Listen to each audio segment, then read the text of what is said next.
Добро пожаловать на канал HardReset.info. Перед нами находится устройство CUBOT X70, и сейчас я покажу вам, как включить и настроить мобильную точку доступа.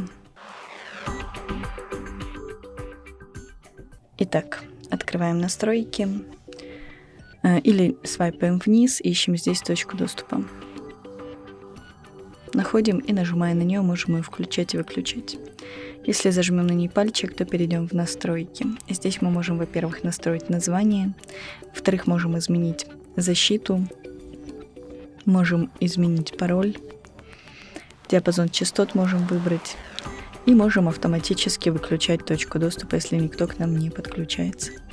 На этом все. Спасибо за просмотр, ставьте лайки, подписывайтесь на наш канал.